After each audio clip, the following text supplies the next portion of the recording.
నంద్యాల జిల్లా శ్రీశైల మహాక్షేత్రంలో మకర సంక్రాంతి బ్రహ్మోత్సవాల సంబరాలు అంబరాన్ని అంటాయి.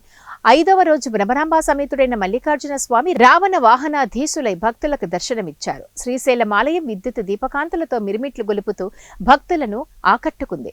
ఆలయంలో ఉదయం నుండి అర్చకులు, వేద పండితులు ప్రత్యేక పూజలు నిర్వహించారు. భ్రమరాంబ సమేత మల్లికార్జున స్వామి వారి ఉత్సవ మూర్తులను అక్క మహాదేవి అలంకార మండపంలో రావణ వాహనంలో ఆవహింపచేసి అర్చక స్వాములు వాహన పూజలు నిర్వహించి ప్రత్యేక హారతులు ఇచ్చారు.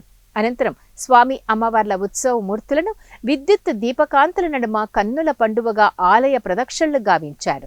ప్రధాన ఆలయ రాజగోపురం గుండా రావణ వాహనాధీశులైన స్వామి అమ్మవార్లను ఊరేగింపుగా బాజా భజంత్రీల నడుమ బ్యాండ్ వాయిద్యాలతో అంగరంగ వైభవంగా గ్రామోత్సవంలో విహరింపచేశారు. రావణ వాహనంపై స్వామి అమ్మవార్ల క్షేత్ర పురవీధుల్లో విహరిస్తుండగా భక్తులు అధిక సంఖ్యలో పాల్గొని కన్నులారా దర్శించుకున్నారు. ఉత్సవ మూర్తుల ముందు కళాకారుల ఆటపాటలు, నృత్యాలు, కోలాటాలు భక్తులను ఆకట్టుకున్నాయి. కార్యక్రమంలో ఆలయ ఈవో శ్రీనివాసరావు, అర్చకులు, అధికారులు పెద్ద ఎత్తున భక్తులు పాల్గొన్నారు.